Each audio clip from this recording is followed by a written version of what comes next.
Assalamualaikum warahmatullahi wabarakatuh. Perkenalkan, saya Rosada, calon guru penggerak angkatan ke-9 Bandar Lampung. Koneksi antar materi, kesimpulan dan refleksi modul 1.1.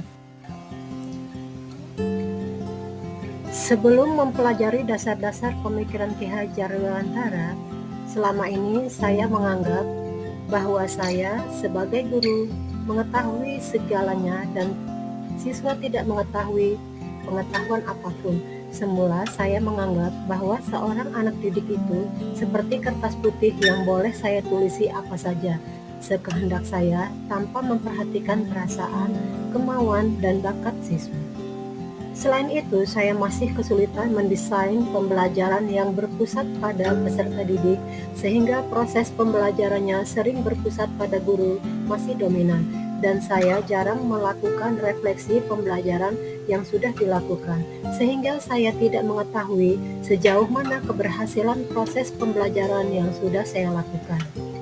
Sebelum mempelajari pemikiran-pemikiran Ki Hajar Dewantara, saya percaya bahwa dengan tindakan-tindakan tegas, ancaman, dan menghukum siswa bisa merubah perilakunya. Tapi perubahan yang terjadi cuma didasari oleh rasa takut dan bersifat sementara, bukan atas kesadaran pribadinya. Saya sering marah-marah ketika ada anak yang tidak disiplin. Pemikiran Ki Hajar Dewantara adalah pendidikan memerdekakan, pendidikan menuntun, pendidikan kodrat alam dan kodrat zaman. Setelah mempelajari pemikiran Ki Hajar Dewantara terkait dengan pendidikan kodrat alam dan kodrat zaman, bahwa pemikiran saya berubah setelah mempelajari filosofi pendidikan dari Ki Hajar Dewantara tentang pendidikan sesuai kodrat alam dan zaman.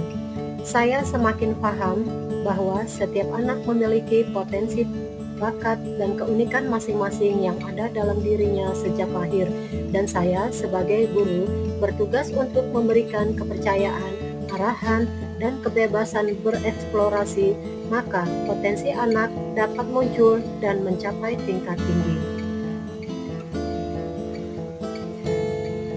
Manfaat kedua setelah mempelajari pemikiran Ki Hajar Dewantara yaitu terkait dengan pendidikan memerdekakan. Pendidikan yang memerdekakan membuat siswa belajar tanpa paksaan dan tekanan sesuai dengan karakteristik dan kemampuan anak. Pendidikan bukanlah sekedar transfer ilmu pengetahuan, tapi harus dapat membuat anak memahami dunianya dan dapat memanfaatkan pemahaman tersebut untuk kebahagiaan hidupnya. Pembelajaran tidaklah statis, namun dinamis. Dalam hal ini, pembelajaran harus berorientasi kepada peserta didik sesuai dengan kodrat keadaan, namun tetap harus memperhatikan ketercapaian kurikulum nasional. Pembelajaran yang berorientasi pada peserta didik adalah pembelajaran yang menjadikan peserta didik sebagai pusat pembelajaran, memberikan pembelajaran yang menyenangkan bagi siswa melalui pemilihan media pembelajaran yang bervariasi, baik berupa media nyata, gambar, video, maupun audio, atau pembelajaran yang berbasis permainan. Manfaat ketiga setelah mempelajari pemikiran Ki Hajar Dewantara yaitu pendidikan menuntun. Bahwa setelah mempelajari pemikiran-pemikiran Ki Hajar Dewantara tentang pendidikan menuntun, maka pemikiran yang berubah dari saya adalah bahwa saya harus memberikan tuntunan kepada anak didik dengan lebih sabar dan ikhlas, karena mereka masing-masing unik dan berbeda. Tidak perlu memberikan hukuman yang sifatnya tidak mendidik, memberikan teladan agar mereka bisa melihat dan menirunya, memberikan pembelajaran yang menyenangkan bagi mereka dengan mencoba berbagai macam model pembelajaran.